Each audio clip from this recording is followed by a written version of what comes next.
Hi guys, welcome back. How long do you think I could talk about dipsticks for?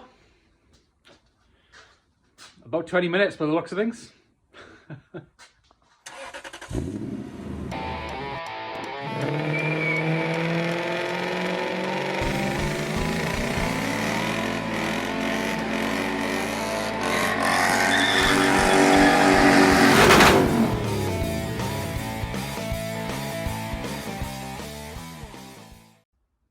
Right, dipsticks.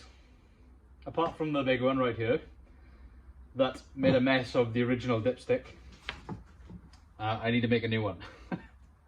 So this is the original one. It's not supposed to be in this shape, it's supposed to be straight with a slight bend to it, and it's supposed to have two flats on the end and a rubber O-ring sitting in this gap, and then that sits in the bottom of the block.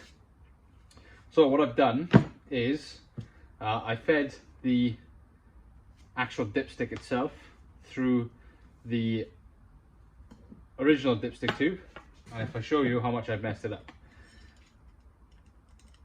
it doesn't go very easily because two reasons. One, the bends are all over the shop, and two, this mount, I've actually gone all the way through the weld and it's just terrible. I should have brazed it on. So basically this is scrap, and they're like 40 quid for a new one at least, and they're really difficult to find, so I thought I'm going to make my own. So as I said, I've marked on the dipstick where the end of the dipstick points out of the tube, so that sits roughly around there. Now I know this isn't going to be perfect, but a dipstick is only supposed to show you roughly how much oil you've got in at any time. You're never going to get a perfect amount. So as long as it's roughly there or thereabouts, worst case scenario, I'm going to be out plus or minus half a litre, something like that, which isn't critical. And provided I get this right, as long as I'm roughly on the full mark all the time, I've got more than enough leeway. So with that in mind, I've got a piece of steel here, steel tube, that I've cut to length. This one is a little bit short, this one is a little bit long, but I think when I bend this will come back to spec. So far I've drilled down there to make sure that the dipstick fits, so it fits snugly in there. Nice, because the pipe that I've got, I can only get it in like 1.2 mil thickness, so I just drill it out a bit to allow the top of the dipstick to fit. So that works like that. Next, what I'm going to do, because I can't recreate this profile in my very ill-equipped garage, I'm going to weld a washer on the end somewhere. Well, it's a good tight fit, so that's good news. So this washer on the end, I'm going to knock it down a little bit further, just enough so I can fit an O-ring on the bottom, and then flare the end, so at least I've got something similar to what goes in the block originally. And then once that's on there, I can bend it to make this shape, all in the same profile, so it's not, you know, it's not being bent here and then being bent out, because a flat dipstick doesn't bend very easy, only bends very easily in one axis, not the other, so it can only really go down one way. So the profile of the dipstick is all going to be in one axis, so that is a straight line there, even though it's not a straight line there. So the dipstick should be able to bend, or this way, should be able to bend to conform to the shape of this. So first thing on the list is to tap this on further to get it right at the right height, Then flare the end of this pipe, maybe put a tack of weld on this. Then I'll probably put it in the lathe to turn it down, so it's about that height instead of like twice the size. And then I'm going to put the first bend in there, so roughly about there, to so I can actually test fit it in the car. And if I break this, I've always got a spare.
That O-ring is way too small.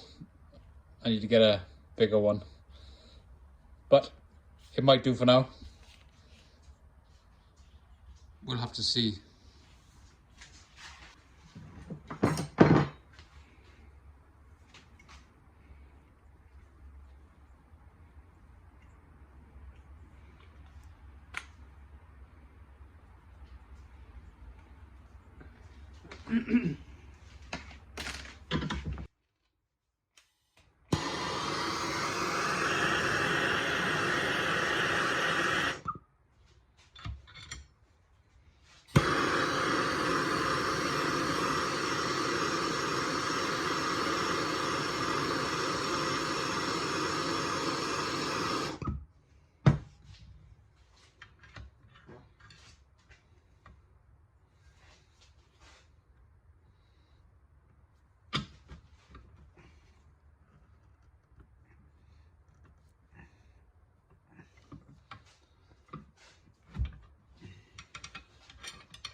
Right, there we go.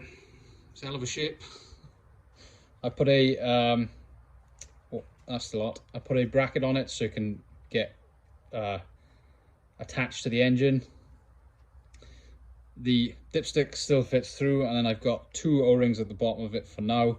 I'm going to get a thicker one that fits properly. I did damage it slightly, but that shouldn't make any difference.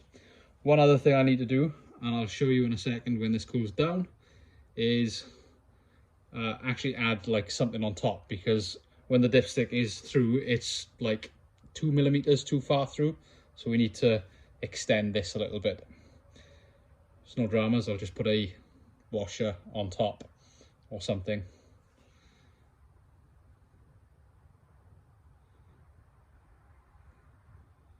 But I'm quite happy with that. It's come out quite well. And it fits, which is the main thing.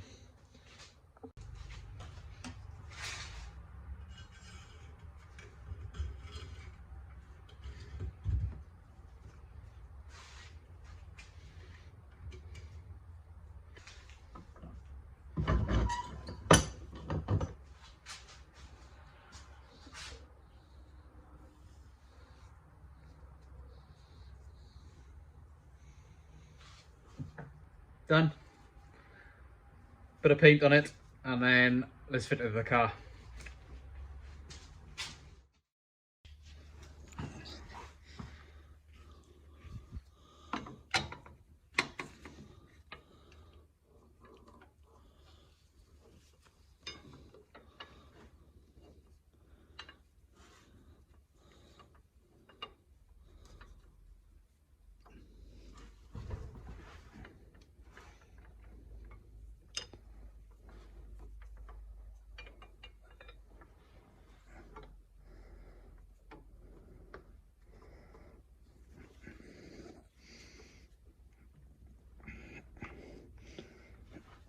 Got it stuck.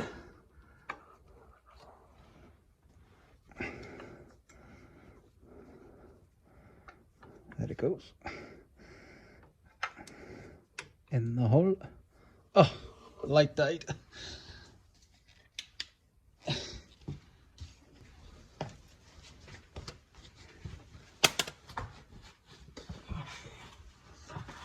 Get a less LED light.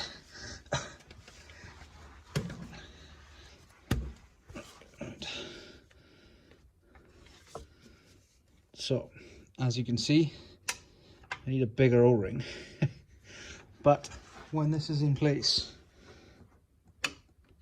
like that, it does seal off all the oil from spouting out of here, which, as you can see, I've had a bit of it. Some up on the bolt up there. But that's in there. Hopefully it won't leak. But to find out, we're going to put it on top. This is where it lives. Here is the bolt that fits under here.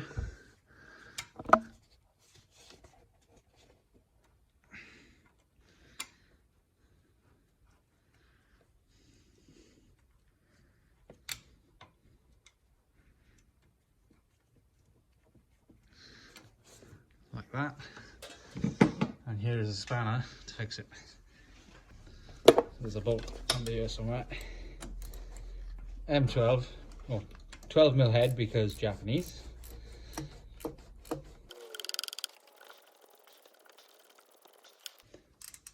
And tight.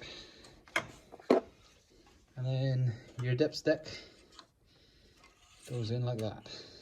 Hopefully all the way. Hell yeah. There you go, another job ticked off the list. That's quite neat, that is, I like that. So yeah, I can check the engine oil easy enough, even though it's upside down at the moment. I can turn it around. Pull it out, and I should be, oh, what a mess. Hold on, give it a wipe. Put it in the right way. needs a bit of guidance, but there's my oil level, right about there, which is a little on the low side, I think. See if I can get a better read.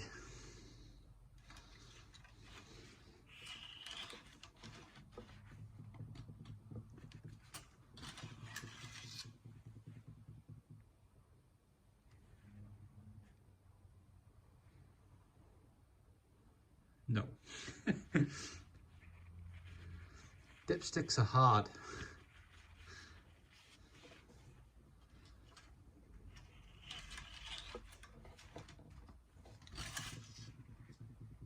Oh, there we go. Just needs a quick pull out. Stop shaking. So we're on the low side, needs a bit of oil. Not a problem.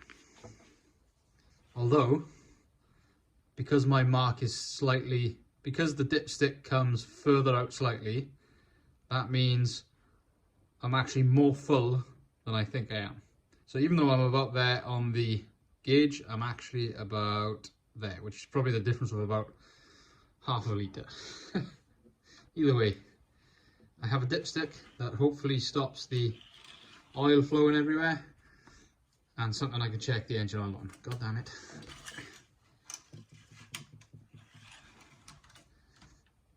There you go.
Nice.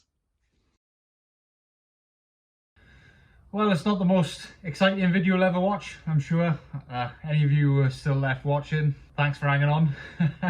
Hopefully it gives a bit more insight into the little jobs that are required on big engine changes like this. It's not all fun and games. Sometimes you've got to do the really horrible jobs that take forever and make barely any difference, but at least now we just checked it doesn't leak, and we're all good. And I've got a dipstick that I can actually measure the really important part of the engine, which is oil level. And it gave me a bit of a break from doing bodywork. I'm really getting sick and tired of doing that by now, and I'm nowhere near finished, I imagine, so never mind, more of that to come. But progress is progress. Next week we're going to do a bit more on the exhaust, I think. Tune in to see what I do with that. We've changed the back end up a little bit. In the meantime, if you haven't subscribed, why haven't you? Go and do it. Like this video.